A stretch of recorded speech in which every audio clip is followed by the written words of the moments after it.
नमस्कार, स्वागत आहे तुमचं आपल्या यूट्यूब चॅनलमध्ये ज्याचं नाव आहे मराठी स्टोरीज वर्ल्ड। आणि आज आपण ऐकणार आहोत मर्मबंध भाग 23। मंडेला शेखर अजिंक्यला भेटायला ऑफिसमध्ये गेला होता। 2 तास बसूनही अजिंक्यने त्याला आत बोलवलं नव्हतं। तब्बल 3 तासाने शेखर अजिंक्यच्या केबिनमध्ये गेला। बोल, काय काम होतं? अजिंक्यने त्याच्याकडे न बघताच विचारलं। सर, गोव्याच्या ऑफिसमध्ये कोणताच फ्रॉड नाही आणि मी पूर्ण डिटेल्स सहित हेड ऑफिसमध्ये मेलसुद्धा सेंड केला होता महिन्यापूर्वी, पण अजून काहीच रिप्लाय नाही, शेखर म्हणाला। Then what is the issue? तू तुझं काम केलं आहे ना, आता त्यांना त्यांचं काम करू दे आणि तू तुझं काम कर, अजिंक्य त्याला इग्नोर करत म्हणाला आणि फाईलमध्ये डोकं घालून बसला। अजिंक्य सर, हे माझं रेझिग्नेशन लेटर। मला माहीत आहे तुम्ही मला गोव्याला का पाठवलं होतं ते।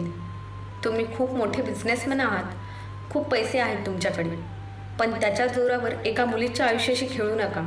शेखर लेटर टेबलवर ठेवत बोलला आणि अजिंक्यच्या कपाळावर आठ्या पडल्या। शेखर, कुणाशी बोलत आहेस याचं भान असू दे, अजिंक्य चढ्या आवाजात बोलला। मला माहीत आहे सर, आणि म्हणूनच मी हा जॉब सोडायचं ठरवलं आहे, पण हे लक्षात असू द्या सर, प्रियाच्या भावनांसोबत मी तुम्हाला खेळू देणार नाही, शेखर ठामपणे म्हणाला। तू कोण हे बोलणारा? तिने तुझ्याकडे तशी तक्रार केली का माझी? अजिंक्य त्याच्याकडे पाहत तिरकस हसत बोलला। सर, मी तिचा मित्र आहे, भलेही ती मला तिचा शत्रू समजत असली तरी, आणि माझ्यासाठी हे एवढंच नातं खूप आहे, शेखर म्हणाला आणि तिथून बाहेर पडला। इथे येण्यापूर्वीच तो एका ठिकाणी फायनल इंटरव्ह्यू देऊन आला होता। त्याने 15 दिवसापूर्वीच एका कंपनीमध्ये जॉबसाठी ऑनलाईन इंटरव्ह्यू दिला होता आणि सिलेक्टसुद्धा झाला होता। त्याला सॅलरीसुद्धा चांगली मिळाली होती। खरं तर त्याला आता अनुची काळजी वाटत होती आणि तिला एकटीला इथे सोडून जायचं त्याच्या जीवावर आलं होतं, पण 1 महिना तरी त्याला गोवा ऑफिसमध्ये जावं लागणार होतं, तसे टर्म्स अँड कंडिशन होते, म्हणून शेखर जायची तयारी करत होता। शेखर, किती वाजताची फ्लाईट आहे तुझी?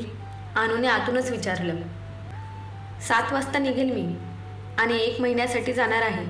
नेक्स्ट मंथपासून नवीन जॉब जॉईन करणार आहे, शेखर तिच्या रूममध्ये जात बोलला। अरे वा, कॉंग्रॅच्युलेशन्स, अनु म्हणाली। थँक्यू। तुझी तब्येत कशी आहे? शेखरने विचारलं। छान आहे, आता पहिल्यासारखा जास्त त्रास नाही होत, अनु म्हणाली। हो, मनीष म्हणाला, मलासुद्धा हळूहळू त्रास कमी कमी होत जाईल, पण तरीही नीट काळजी घ्यायची, समजलं? जेवण वेळेवर करत जा। तसं मी वसुधा मावशीला समजावलं आहे, पण तू सुद्धा स्वतःकडे लक्ष दे, शेखर काळजीने बोलत होता। हो, घेईन मी माझी काळजी, अनु म्हणाली। शेखर रात्रीच्या फ्लाईटने गोव्याला गेला। तो त्याचं काम करत होता, इकडे वसुधा मावशी अनुची काळजी घेत होत्या। नक्षत्रा वरचेवर अनुला भेटायला येत होती, तर मनीष, सुजित आणि चंदन अधूनमधून तिची चौकशी करत होते। सगळं एकदम व्यवस्थित चाललं होतं। अनुची तब्येत आता बरीच सुधारली होती। प्रियाचा बर्थडे जवळ येत होता। अजिंक्यची जोरदार तयारी चालू होती प्रियाला प्रपोज करायची, आणि एक म्हणता सर्व राठोड परिवार ह्या तयारीमध्ये सामील झाला होता। प्रियाच्या बर्थडेच्या दिवशी अजिंक्यने तिला संध्याकाळी एका मीटिंगला जायचं असल्याचं सांगितलं। प्रियाला बर्थडे घरीच सेलिब्रेट करायचा होता, म्हणून ती थोडीशी नाराज झाली, पण अजिंक्य पुढे काही बोलू शकली नाही। अजिंक्य प्रियाला घरी पिक करायला आला होता। ती खाली आल्यावर त्याने एक नजर तिच्याकडे बघितलं। प्रिया, हे काय घातलं आहेस तू? अजिंक्यने तिच्या कपड्यांकडे बघत विचारलं। काय झालं सर, काही प्रॉब्लेम आहे का? चांगला नाही दिसत का हा ड्रेस? प्रियाने वर खाली स्वतःच्या ड्रेसला बघितलं। सॉरी प्रिया, पण आपण एका मल्टीनॅशनल कंपनीच्या ओनरला भेटायला चाललो आहोत, तेव्हा हे क्लोथ्स खूप ऑड वाटत आहेत। हे घे, चेंज करून ये, अजिंक्य तिला एक बॅग देत म्हणाला। सर थँक्यू, पण ती पुढे काही बोलणारच की? इट्स ओके, तसंही आज तुझा बर्थडे आहे, सो हे माझ्याकडून तुला बर्थडे गिफ्ट आहे, लवकर चेंज करून ये, उशीर होतोय, अजिंक्य बोलला आणि प्रिया गप्प चेंज करायला घरी गेली। काय खराबी होती ह्या कपड्यांमध्ये? नेहमी तर मी असेच कपडे घालते मीटिंगसाठी, मग आज काय झालं? प्रिया नाराज झाली होती, पण अजिंक्यसमोर काहीच बोलू शकली नाही, म्हणून मनातल्या मनात चिडचिड करत होती। तिने बॉक्स ओपन केला आणि बघतच राहिली। तिचा राग तर कुठच्या कुठे पळाला होता। बॉक्समध्ये एक ब्लॅक कलरचा पार्टीवेअर ड्रेस होता।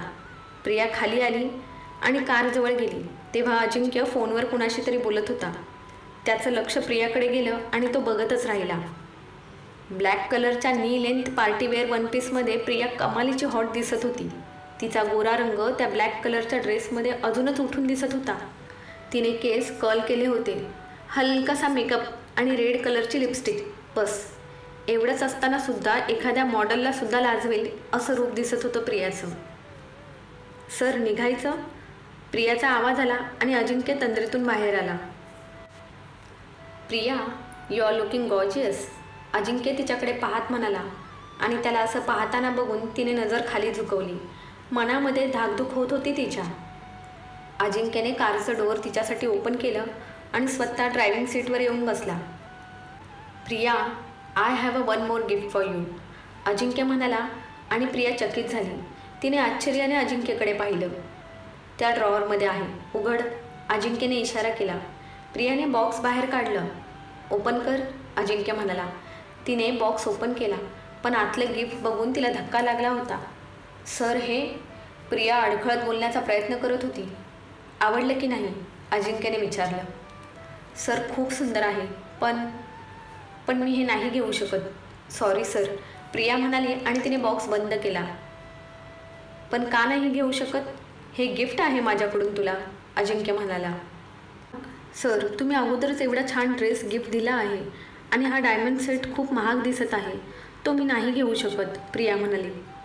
तो बॉक्स इकडे दे. अजिंक्यने बॉक्स हातात घेतला आणि त्यातून नेकलेस बाहेर काढला आणि तिच्याकडे झुकून तो तिच्या गळ्यात घालत होता. सर, प्रिया एवढंच बोलली आणि भीतीने तिचे डोळे बंद झाले. त्याच्या थंड हातांचा स्पर्श जसा तिच्या गळ्याला आणि उघड्या पाठीला झाला तसं तिचं अंग शहारलं. पाठीचा कणा ताठ झाला. श्वासांची गती मंदावली. तिने तिचे अडवलेले श्वास त्यालासुद्धा जाणवले आणि तो गालातच हसला. अजिंक्य बाजूला झाला तरी तिचे डोळे बंदच होते. थोड्या वेळाने तिने डोळे उघडले आणि गळ्याला हात लावला. तो सुंदर नेकलेस आता तिच्या गळ्याची शोभा वाढवत होता. तिने एक नजर अजिंक्यकडे बघितलं तर तो शांतपणे ड्रायव्हिंग करत होता. तिचं हृदय मात्र अजूनही धडधडत होतं.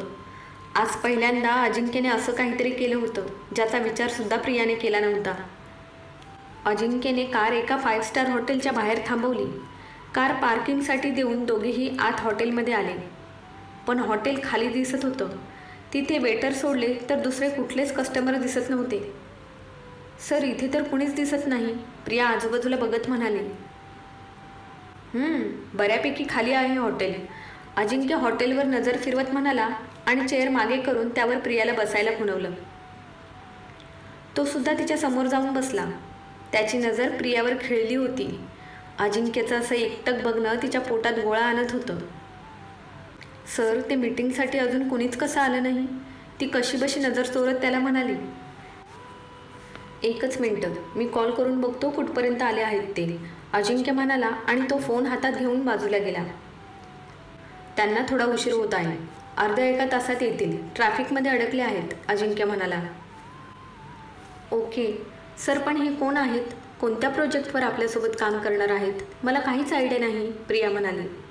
डोंट वरी, आज मी सर्व हँडल करणार आहे, तू फक्त मला कंपनी दे, अजिंक्य तिच्या डोळ्यात बघत बोलत होता आणि प्रिया मात्र सारखी नजर चोरण्याचा असफल प्रयत्न करत होती. प्रिया, तू काही घेणार, अजिंक्यने समोर ठेवलेलं कोल्ड्रिंक पीत विचारलं. नाही थँक्यू, तिने नाहीमध्ये मान डोलवली. मग अर्धा एक तास काय करायचं, अजिंक्यने तिच्याकडे बघत विचारलं आणि तिने खांदे वर उडवले. डान्स, अजिंक्यने तिच्यासमोर हात केला. काय करावं प्रियाला समजतच नव्हतं. ती डोळे मोठे करून अजिंक्यकडे पाहत होती. प्रिया, अजिंक्यने आवाज दिला आणि तिने त्याच्या हातात हात दिला. दोघेही स्टेजवर गेले आणि मागे एक सॉफ्ट म्युझिक चालू झालं. अजिंक्यने प्रियाचा हात हातात घेतला आणि दुसरा हात त्याने तिच्या कमरेत टाकून तिला जवळ ओढलं. अजिंक्यच्या इतक्या जवळ आल्याने प्रियाचं हृदय धडधड करत जोरात उड्या मारायला लागलं. ती अविश्वासाने अजिंक्यच्या डोळ्यात बघत होती. हे स्वप्न आहे की सत्य तिला कळत नव्हतं. अजिंक्य तिला एकावर एक आश्चर्याचे झटके देत होता. अजिंक्य एखाद्या सराईट डान्सरप्रमाणे डान्स करत होता तर प्रिया यंत्रवत अजिंक्यच्या स्टेप्सला मॅच करत होती. तिच्या डोळ्यात प्रश्न होते तर त्याच्या डोळ्यात प्रेम. प्रियाला ते दिसत असूनही तिचं मन तिला त्याच्यावर विश्वास ठेवायला अनुमती देत नव्हतं. दोघेही एकमेकांच्या डोळ्यात गुंग होऊन डान्स करत होते. आज फक्त त्यांचे डोळे बोलत होते. त्यांचा डान्स झाला आणि टाळ्यांचा कडकडाट झाला. टाळ्यांच्या आवाजाने दोघेही भानावर आले आणि समोरचा नजारा पाहून त्यात प्रिया शॉक झाली होती. समोर पूर्ण राठोड फॅमिली आणि तिची फॅमिली होती. तिने तोंडावर हात ठेवले. इतक्यात अजून सरप्राईज बाकी आहे. अजिंक्य तिच्या कानाजवळ बोलला आणि त्याचे गरम श्वास तिला मानेवर जाणवले आणि अंगावर सरसरून काटा आला. अजिंक्य तिच्यासमोर गुडघ्यावर बसला आणि त्याने कोटच्या खिशातून एक डायमंड रिंग बाहेर काढून प्रियासमोर हात केला. Let all my happiness be yours, all your sadness be mine. Let the whole world be yours, only you will be mine. I love you Priya, will you marry me. प्रियासाठी हा खूप मोठा आश्चर्याचा धक्का होता. Priya, say yes, say yes. समोर सगळे ओरडत होते. मुलींच्या गळ्यातला ताईत नावाजलेला बिझनेसमॅन, हँडसम आणि मोस्ट इलिजिबल बॅचलर असलेला अजिंक्य तिला प्रपोज करत होता. ह्याच्यापेक्षा मोठा आणि सुखद धक्का अजून काय असू शकतो. तिने एक बार आईकडे पाहिलं आणि त्यांनी नजरेनेच तिला हो म्हणून सांगितलं. प्रियाने हलकेच तिचा हात अजिंक्यच्या हातात दिला आणि कल्ला झाला. सगळे टाळ्या वाजवत होते. स्टेजवर पॉपर्स फुटत होते. प्रिया अजूनही धक्क्यात होती. भरलेल्या डोळ्यांनी ती अजिंक्यकडे पाहत होती. तिचे डोळे किंचित भरले होते, पण त्यात एक चमक होती. भरपूर प्रेम आणि खूप सारा विश्वास होता. अजिंक्यने तिला डोळ्यांनीच समजावलं. थोड्याच वेळात एक वेटर 3 लेअरवाला हार्ट शेप असणारा बर्थडे केक घेऊन स्टेजवर आला. प्रियाने केक कट केला आणि अजिंक्यने तिला केक भरवला. तिने सुद्धा अजिंक्यला केक भरवला. सर्वांनी एक एक करून प्रियाला विश केलं आणि केक भरवला. प्रिया मोठ्यांच्या पाया पडून त्यांचे आशीर्वाद घेत होती. अनमोल, नचिकेत, सुनंदा, दादी सगळेच खूप खुश होते. श्यामलाबाई आणि ऋषीसुद्धा खूप खुश होते. सर्वजण पार्टी एन्जॉय करत होते. सगळ्यांनी प्रियाभोवती गराडा घातला होता आणि अजिंक्य आनंदाने त्यांच्याकडे पाहत होता. थँक्स डॅड, मला गाईड करण्यासाठी, अजिंक्य डॅडला बोलला. You are welcome my boy, Shivraj Rathod म्हणाले. अजिंक्यसाठी आज आकाश ठेंगणं झालं होतं. ज्या प्रेमाची प्रतीक्षा तो इतके दिवस करत होता ते त्याला मिळालं होतं. प्रिया तर हरकून गेली होती. स्वप्न आणि सत्यातला फरकच तिला कळत नव्हता.